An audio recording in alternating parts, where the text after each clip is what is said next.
Bonjour à tous et à tous. Donc je suis Paul-Émile Cadillac. Je vais essayer pendant ces quelques minutes de partager avec vous un certain nombre de réflexions à propos de l'e-merchandising, c'est-à-dire le merchandising adapté à l'Internet. Je vais essayer de vous montrer qu'il y a encore beaucoup de travail à faire. Alors la mauvaise nouvelle de cette conférence, c'est que je ne vais pas vous donner de recettes de cuisine, parce que je ne les connais pas en l'occurrence, mais je vais plutôt vous proposer une démarche, une méthode, d'ailleurs que j'explique dans mon ouvrage, pour parvenir à rendre enfin les sites, qu'ils soient e-commerce ou non, mais qui présentent des produits, enfin efficaces. Alors, voilà maintenant un peu plus de 20 ans que j'interviens sur Internet.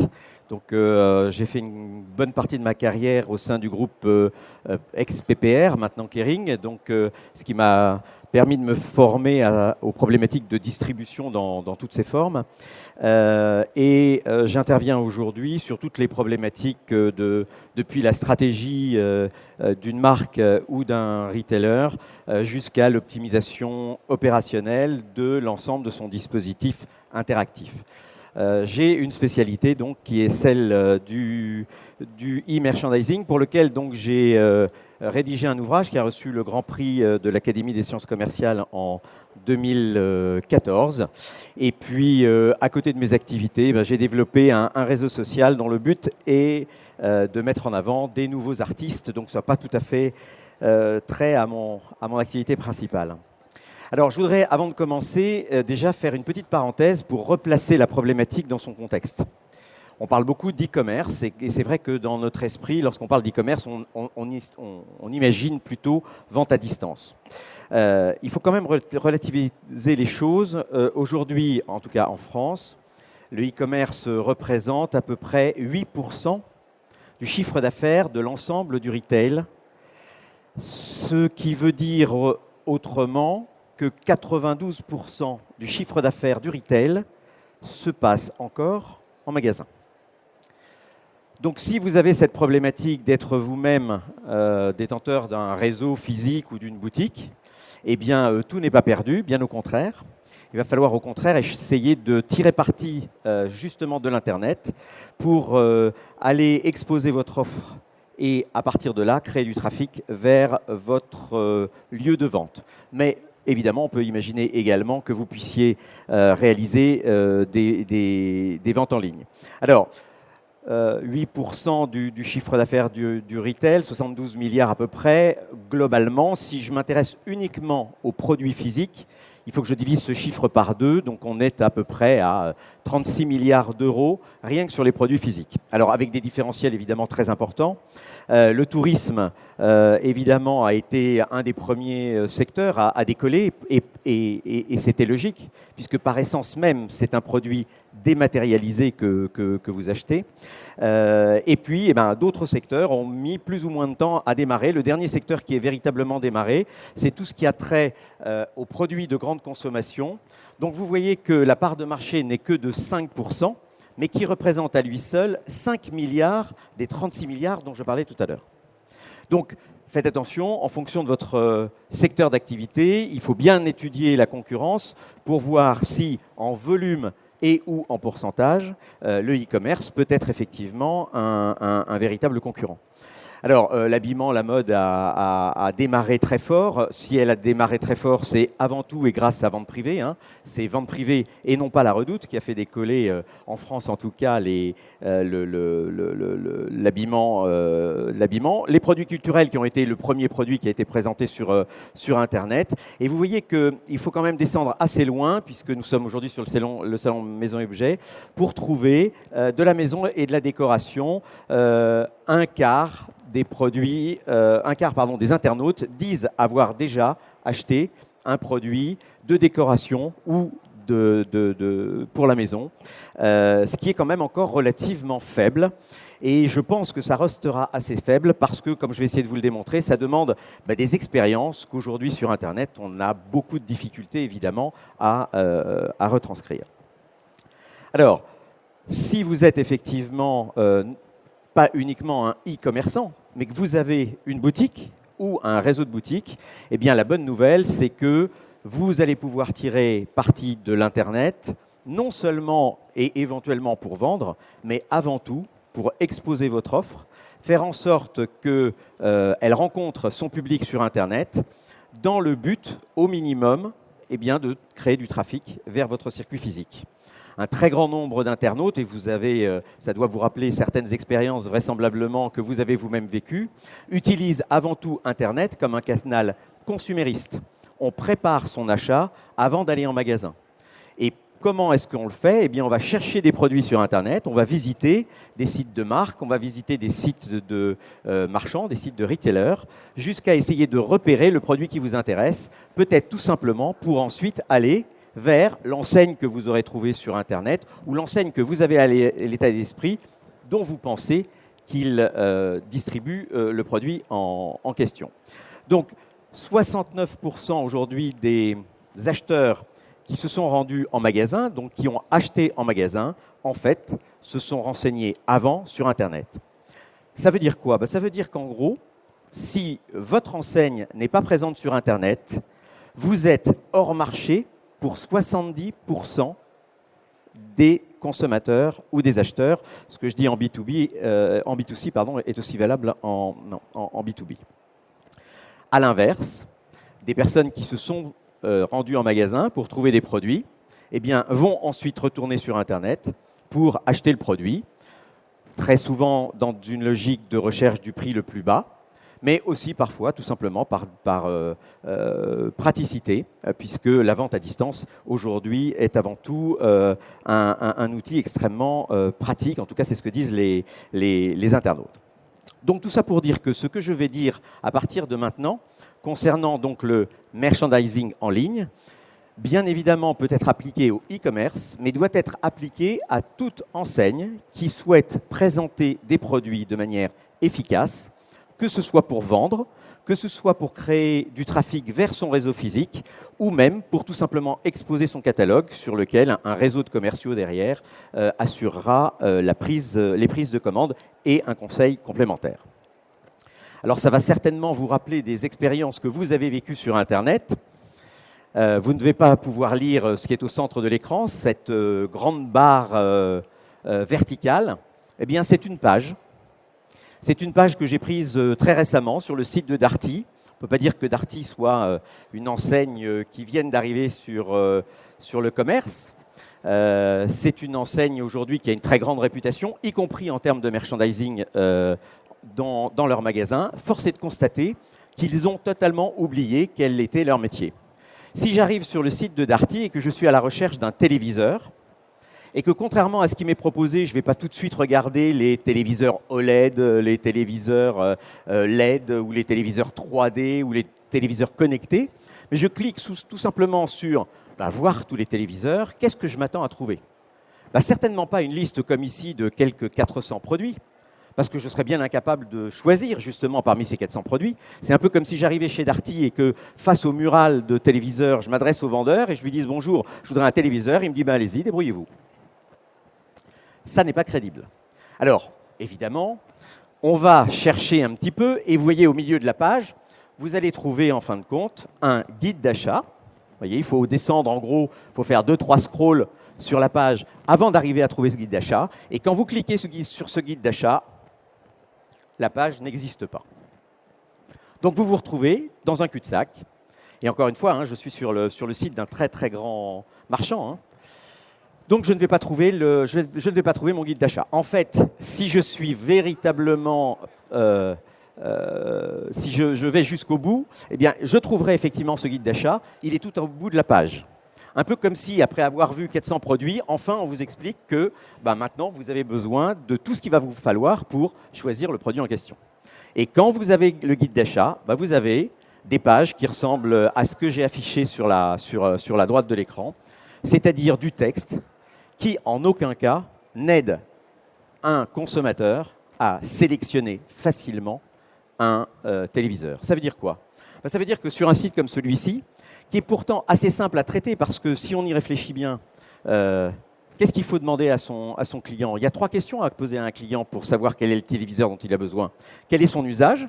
Est-ce qu'il va regarder beaucoup le cinéma, de films? Est-ce qu'il va jouer? Parce que il a des ados qui jouent énormément. Est-ce qu'il va regarder beaucoup de sport? ou au contraire, il a un usage assez banal de la télévision. Voilà la question numéro 1. Qui va, dans la tête du vendeur de chez Darty, immédiatement décider de quelles sont les caractéristiques techniques du produit en question? Il va lui demander dans quelle pièce et à quelle distance il se trouvera de l'écran, et il va lui demander le prix. Et à partir de là, de 400 téléviseurs possibles, il va tout de suite l'orienter, et c'est pour ça qu'on parle d'entonnoir, on va tout de suite l'orienter vers un petit nombre de produits que le client va pouvoir comparer avec le vendeur, puis acheter, bien évidemment. Eh bien, je vous mets au défi de faire cet exercice. J'ai pris l'exemple de Darty, je n'ai rien contre Darty, vous pouvez prendre celui de la Fnac, vous pouvez prendre celui d'Amazon, vous pouvez prendre n'importe quel exemple. Vous aurez du mal à choisir tout seul un téléviseur si vous n'êtes pas au courant. Alors ça, c'est la problématique, j'allais dire, qui est liée à ce que je vais appeler dans un instant un achat raisonné. C'est-à-dire basé sur des critères techniques qui permettent de faire avancer le client dans son processus d'achat. C'est pour ça qu'on le représente par un entonnoir. Et là, quand je tape tous les téléviseurs, je suis assez haut en fait dans cet entonnoir. C'est-à-dire que j'ai exprimé un besoin flou, mais un besoin. Là où il y a pire, et je m'en réfère à vous, mesdames, c'est quand vous allez sur les sites des accessoires de mode. Dans la mode, quelle est l'entrée essentielle? C'est la nouveauté. Zara en a même bouleversé les codes de l'organisation d'une entreprise pour arriver à être optimisé sur le plan de la nouveauté. Donc quand je clique sur, là encore, un des grands marchands français, je clique sur Nouvelle collection, on me fait arriver sur une liste de 3731 modèles différents, dont vous verrez que à l'évidence, il n'y a pas d'organisation qui ait été pensée au préalable. Et donc, je n'ai rien compris à la manière dont, d'habitude, une femme fait ses courses dans un magasin. Je parle sous votre contrôle, mesdames. C'est très étrange de vous voir parfois rentrer dans une boutique et en ressortir dans la seconde qui suit. Alors, on vous arrête à la sortie, on vous dit « Excusez-moi, mais vous êtes rentré dans le magasin, vous venez d'en sortir immédiatement, il y a une raison. Oui, j'ai rien trouvé qui m'intéresse. » Alors nous qui sommes rationnels, plus que vous, on vous dit « Mais attendez, vous n'avez rien trouvé, c'est pas possible. Il y a quelques 4500 références dans ce magasin. Vous êtes rentré pendant une seconde et vous êtes ressorti immédiatement en disant « Il n'y a rien qui m'intéresse. » Oui, je confirme, il n'y a rien qui m'intéresse. Qu'est-ce qu'elle vous dit? Elle vous dit tout simplement que quand on est dans une logique qui n'est pas d'achat, que j'ai appelé tout à l'heure raisonné, mais plutôt dans une logique shopping, où par définition, ou en tout cas le plus souvent, il n'y a pas un besoin extrêmement précis qui ait été émis avant d'aller faire du shopping, eh bien, ce n'est en aucun cas en montrant 3731 modèles et en me demandant de choisir si je veux des escarpins, des ballerines ou si je veux du rouge ou du noir, que je vais arriver à créer la perspective que vous avez dans un magasin lorsque vous entrez et qu'immédiatement, vous regardez si, sur une table, sur un portant, sur un mural, il y a quelque chose qui a retenu votre attention et que vous vous y êtes rendu et que vous avez commencé à fouiller dans le bac, sur le portant. Je vais revenir dessus dans un instant. Alors si je m'intéresse aussi à tout ce qui est mobilier et éléments de décoration, là encore, je fais référence à une grande enseigne française. Je ne sais pas si vous-même avez des magasins, mais il y a un élément clé de performance dans un magasin, c'est la rentabilité au mètre carré. C'est-à-dire on fait en sorte qu'on optimise la surface de vente pour exposer le maximum de produits et faire en sorte que ces produits soient achetés. Eh bien, connaissez-vous beaucoup de magasins où, vous voyez, j'ai mis en rose ce qui est un produit, eh bien, où le produit prend moins d'espace que l'ensemble du magasin? Est-ce que vous connaissez beaucoup d'endroits où l'étiquette est aussi grosse que le produit? Surtout dans des domaines où, par définition, ce n'est pas la caractéristique de ce canapé qui va m'intéresser, mais bien le visuel du canapé. Donc je devrais, avant d'indiquer que c'est un prix absolument incroyable, surtout que je suis chez Conforama, donc je sais que par définition les prix sont intéressants, eh bien je devrais au contraire magnifier le produit et le mettre en avant. Les listes de produits sont totalement inefficaces. Quand je vais maintenant sur la fiche produit, eh bien vous voyez la mise en valeur du produit en question. On va me proposer deux visuel du produit. Le moins qu'on puisse dire, c'est que ça ne correspond évidemment pas à mon besoin d'approcher un produit, surtout un produit de cette importance. Si je regarde le site et si je reviens ici sur le design cette fois-ci de la page, force est de constater que tous ces éléments graphiques qui, évidemment, expriment de la promotion, eh bien, viennent perturber le visage, le regard pardon, de l'utilisateur et donc perturbent évidemment la découverte des produits. Aujourd'hui, on a plutôt tendance à parler de flat design, c'est-à-dire de faire en sorte de nettoyer enfin tous ces éléments graphiques qui, soi-disant, sont là pour faire joli ou pour rappeler les codes de votre marque, mais on essaye d'abord de mettre en avant le produit à travers donc, un design extrêmement simple. Et pourtant, sur ce site, on va trouver beaucoup de prix barrés également. Et l'image de Made.com est aussi, un peu comme Conforama, mais sur une gamme un peu plus élevée, eh bien, le fait de pouvoir trouver des prix très attractifs. Et puis, quand je rentre dans une fiche produit, cette fois-ci, eh bien, j'en prends, j'allais dire, plein le regard. C'est-à-dire que contrairement aux fiches traditionnelles que vous avez certainement vues partout, où j'ai un visuel, un texte et un bouton d'achat, eh bien cette fois-ci on dit non. Ce qui vous intéresse, maintenant que vous venez de rentrer dans la fiche produit, c'est évidemment le produit lui-même. Et je ne vais pas trouver deux visuels, je vais en trouver un très grand nombre, et notamment des visuels qui permettent à l'utilisateur de se mettre dans une logique de prise de possession, c'est-à-dire dans une logique d'achat. Non seulement vous avez les dimensions, alors vous le voyez peut-être mal, mais si vous regardez bien sur la droite, vous avez aussi une silhouette. Parce que 80 cm, ça fait quoi? Si vous avez une personne d'une taille moyenne, voici ce que ça donne, une personne de taille moyenne à côté du canapé. Vous vous apercevez que c'est un canapé qui est plutôt un canapé bas. Vous voyez que là, les codes ne sont plus du tout les mêmes. Et l'approche que l'on a du produit et qu'on va proposer aux consommateurs n'est plus du tout la même. Ça fait longtemps, ça fait des siècles même si on n'en parlait pas avant l'arrivée des grands magasins, ça fait des siècles qu'on sait que pour présenter des produits, il y a une science qu'on a mise en place depuis, encore une fois, de très très longues années, qui est le merchandising. Le merchandising, c'est lui qui crée l'expérience. Ce n'est pas la donnée que vous allez afficher sur votre produit, c'est l'expérience que l'on va créer à travers un site internet qui va faire en sorte que le client trouve son expérience suffisamment fluide pour au moins arriver au produit qui l'intéresse. Ça ne veut pas dire qu'il achètera pour autant, mais au moins, vous aurez fait ce que j'ai l'habitude de dire, les 2/3 du travail, c'est-à-dire que votre client sera au moins arrivé au bon endroit sur votre site internet. L'expérience client, c'est le parcours. C'est en aucun cas une page produit qui permet de faire un choix. Si vous voulez qu'on prenne ensemble la caricature en la matière, ou peut-être les talons, je ne sais pas quel est votre sentiment, mais dans Ikea, dans un magasin Ikea, ce n'est pas chacun des stands qui est important. Ce n'est pas la manière dont chaque produit est mis en œuvre.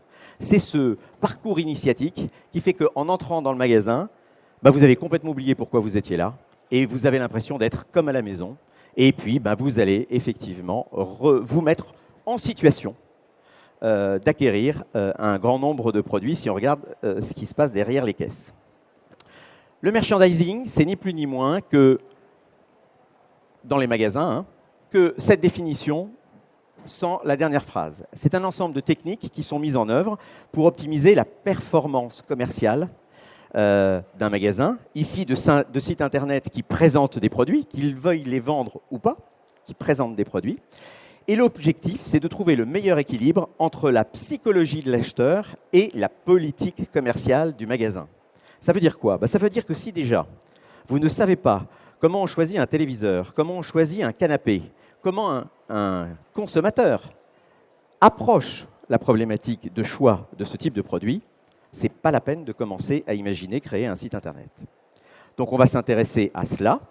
On va prendre notre modèle économique, notre concept marketing, notre positionnement, notre assortiment, et c'est l'un face à l'autre qu'on va chercher le meilleur équilibre. Chez Ikea, si vous demandez à la sortie des caisses, est-ce que vous avez trouvé votre expérience ergonomique, les gens vous diront non. Force est de constater qu'en revanche, ça fonctionne bien. Tout le monde sort avec des achats. C'est un des magasins qui a les taux de transformation les plus extravagants sur le commerce, la distribution spécialisée. Là où le merchandising va passer au e-merchandising, c'est qu'on va reprendre exactement la même définition, mais évidemment, la surface de vente qui jusqu'à présent était des mètres carrés qu'on aménageait avec des muraux, avec des zones sur lesquelles on jouait sur l'éclairage, etc., eh bien, va devoir maintenant tenir compte des contraintes de ce que l'on peut faire sur Internet à travers un écran de type ordinateur, une tablette ou pire, un smartphone sur lequel, par définition, la capacité à montrer beaucoup de produits est quand même relativement délicate. Donc, si on veut mettre en œuvre cette démarche, il est absolument impératif de bien comprendre comment ça marche dans la tête d'un acheteur, d'un consommateur. Alors, il y a plein de moyens de représenter la manière dont vous construisez vous-même votre cheminement de pensée qui va vous amener jusqu'à l'achat. En voilà une façon de le représenter. À partir du moment où vous avez pris conscience du besoin, eh bien, vous allez passer par plus ou moins d'étapes pour arriver jusqu'à l'achat. Si dans votre cuisine, vous ouvrez votre placard et que vous vous dites « Tiens, j'ai plus de petits pois », vous n'allez pas passer par 250 sites internet, vous n'allez pas réfléchir à où est-ce que je pourrais trouver des petits pois, qu'est-ce qu'on fait en ce moment, est-ce qu'il y a des nouveautés. Non, vous allez directement vous souvenir qu'il faut des petits pois, peut-être le noter sur une liste de courses, et puis quand vous serez en magasin, vous allez reconnaître la boîte de petits pois que vous avez l'habitude de prendre, vous ne vous serez posé aucune question, autant dire que vous ne descendrez pas l'ensemble de ces étapes. Alors que si on parle d'automobile, si je parle d'immobilier, voire de mobilier, c'est-à-dire dès lors que les achats sont relativement engageants, eh bien, on va effectivement passer par ces étapes. Habituellement, ces étapes, ce processus se déroulait dans un magasin, 2 magasins, parce que le client ne pouvait pas faire le tour du monde avant de justement essayer de trouver des informations, les solutions, les produits qui lui étaient proposés. Avec Internet, il zappe et il se téléporte en permanence. Eh bien, ce processus d'achat est dorénavant totalement interruptible et s'éclate sur un très grand nombre de sites et dans un laps de temps extrêmement long. On estime en moyenne qu'avant de réaliser un achat, que ce soit sur Internet ou que ce soit dans une boutique, un client est passé par 16 sites différents. Site de la marque, site de comparateur de prix, site d'avis de consommateurs, site du distributeur, évidemment. Alors, c'est parce qu'il y a ces processus d'achat où, petit à petit, on avance dans son choix de produit et donc on diminue petit à petit le champ des possibles. Sur les téléviseurs, en fonction du budget, ça y est, j'ai réduit de 400 à 200 l'univers des possibles. Puis ensuite, je rentre dans l'usage, j'ai encore divisé par 2 le nombre des possibles, etc. C'est la raison pour laquelle on a représenté le processus par un entonnoir. Et donc, vous trouvez maintenant sur quasiment tous les sites des listes de produits avec ce qui vous permet de descendre l'entonnoir, c'est-à-dire ce qu'on appelle des filtres. C'est très bien, sauf que ça ne fonctionne que dans un cas très précis, qui est le cas de l'achat raisonné. Ce petit schéma n'a l'air de rien, mais je peux vous assurer que pour réfléchir demain votre site Internet et bien avant votre organisation, il est diablement efficace. En fait, qu'est-ce qu'on va considérer ? On va considérer qu'on peut à peu près ranger tous les scénarios qui peuvent se produire dans un magasin ou sur Internet, c'est-à-dire en termes de situation d'achat, à travers ces 4 grands types de scénarios. Alors évidemment, sur ces axes, on peut se promener en vertical ou en horizontal, donc il y a plein de déclinaisons différentes, mais on arrive toujours à se raccrocher à ces 4 branches, à savoir de l'achat d'obligations. Alors, ce n'est pas parce que le client a un pistolet sur la tempe qu'il va acheter, c'est tout simplement qu'il ne va pas se poser de questions. C'est l'histoire de ma boîte de petits pois. Il est dans l'obligation d'en racheter parce qu'il n'en a plus et que de toute façon, il en a besoin. Donc, dès qu'on parle de consommables, par exemple, dès qu'on parle de produits très basiques, donc on va rester dans le banal, eh bien, on peut parler d'achat d'obligations. Dans ce cas-là, l'expérience que vous devez faire vivre sur l'Internet, c'est lui montrer des produits qui tournent en 360 degrés, c'est lui montrer des univers? Non. C'est un moteur de recherche dans lequel il va taper le nom du produit qu'il recherche et sur lequel vous allez directement l'emmener au bon endroit. L'achat raisonné, c'est celui du téléviseur où, à travers des critères, le plus souvent techniques, ou des critères qui appartiennent à l'utilisateur, sur des achats plus engageants puisqu'ils réclament un processus d'achat plus compliqué, eh bien, on sera donc sur de l'achat dit raisonné. Là, c'est l'acheteur qui a les rênes. C'est lui qui pilote, en fonction des outils que vous lui avez donnés, son processus de décision. Alors que si vous êtes au-dessus de ce schéma, C'est-à-dire qu'au contraire, le besoin est extrêmement flou, voire il n'a jamais été exprimé, et que vous allez faire du shopping, voire même simplement vous promener sur un site et tout d'un coup voir quelque chose qui vous intéresse et l'acheter, on est beaucoup plus dans ce qu'on appelle l'achat d'impulsion et le chalandage. Dès que vous êtes dans des situations d'achat qui sont au-dessus de l'axe horizontal, le fameux entonnoir ne fonctionne absolument pas. Pour une bonne et simple raison, c'est que vous n'avez pas donné les points d'entrée déjà à l'utilisateur qui lui permettent de se donner des idées. Vous vous souvenez de la perspective dont je parlais tout à l'heure, de cette femme qui rentre dans un magasin et qui en ressort immédiatement parce que rien ne lui a intéressé. Rien ne l'a intéressé. Si vous montrez une liste de 3700 produits, rien ne peut l'intéresser. Il lui faudrait à peu près 2 jours pour balayer les 3700 produits en question. C'est la raison pour laquelle je parle de la dictature de l'entonnoir. C'est-à-dire, on imagine que si Darty, si Ikea, si tous les sites Internet font des sites avec des listes de produits et des filtres à côté pour justement faire visiter tout le monde, faire visiter leur site via l'entonnoir, eh bien, c'est certainement ce qu'il faut faire. Eh bien, la réponse est non. Vous devez, au contraire, dès que vous êtes en haut de, de ce fameux schéma, dès lors que l'intuitif rentre pour beaucoup dans le choix du client, eh bien, au contraire, lui permettre en permanence de se déplacer dans le site Internet, créer des adhérences qui lui donnent des idées, qui vont lui permettre de rentrer dans une partie de l'offre. Il va peut-être rebondir sur une autre partie de l'offre jusqu'à trouver effectivement le produit qui l'intéresse.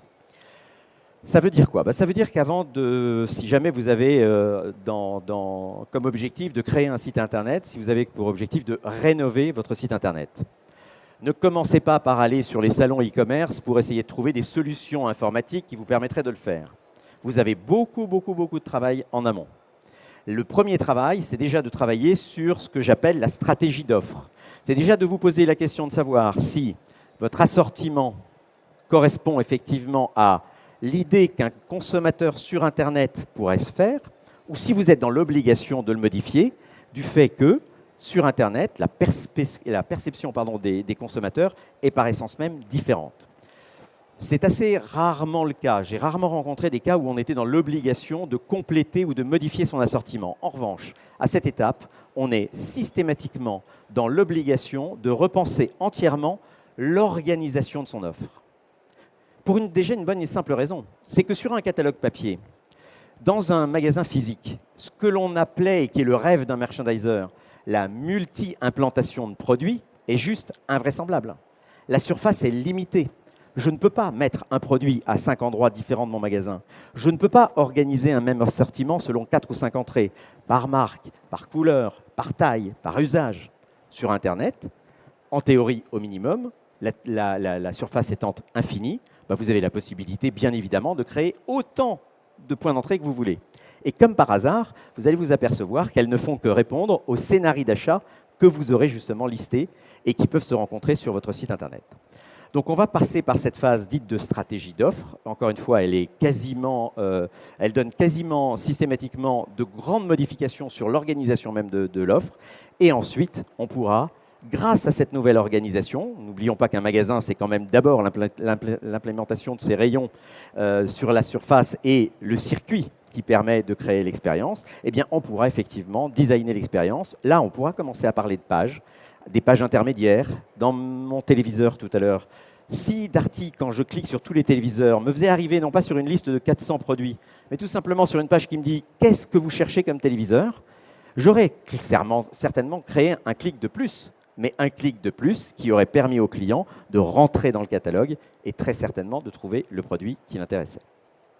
C'est que dans un troisième temps, et ça représente encore une fois un tiers de l'effort à fournir, que vous serez à designer des pages, à optimiser une fiche produit. Vous êtes sur des produits extrêmement visuels. Le visuel du produit doit être évidemment mis en avant de manière très, très forte. Vous vendez des câbles pour imprimante, ce n'est certainement pas le câble qui va vous intéresser. Tiens, je vous invite à visiter le numéro 1 du merchandising en ligne, en magasin depuis des décennies, c'est Leroy Merlin. Amusez-vous à aller regarder le rayon des tournevis. Et vous me direz si l'expérience sur le site est plus efficace que sur le magasin. Il n'y a rien qui ressemble plus à un tournevis qu'un autre tournevis. Donc le fait de juxtaposer les uns à côté des autres des tournevis fait que le client est dans l'incapacité de choisir entre deux. Il est obligé d'aller regarder le libellé pour savoir quelle est la caractéristique du tournevis A par rapport au tournevis B. Alors qu'évidemment, dans le magasin, quand vous arrivez, vous appréciez les différentes tailles. Vous voyez qu'il est cruciforme alors que celui-ci vous permet de visser à plat. Amusez-vous à étudier le site, vous allez voir, c'est assez intéressant. Voilà, tout ça pour dire que bien sûr, il va falloir créer du trafic. Ça va être une très grande difficulté que vous allez rencontrer. D'ailleurs, le nombre de conférences sur le sujet témoigne de cette problématique-là. Il y a des problématiques de marque qui évidemment sont aussi greffées à ces problématiques d'exposition d'une marque sur Internet. Mais rien ne sert à créer du trafic que vous allez payer très cher ou que vous aurez obtenu à la sueur du front de beaucoup de ressources humaines si à l'arrivée sur le site, les clients arrivent et repartent rapidement.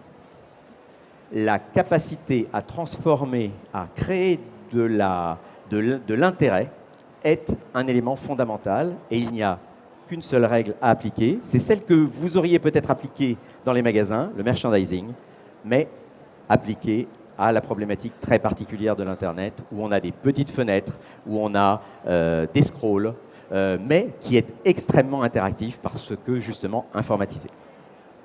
Voilà les réflexions que je voulais partager avec vous, et je suis à votre disposition si jamais vous aviez des questions.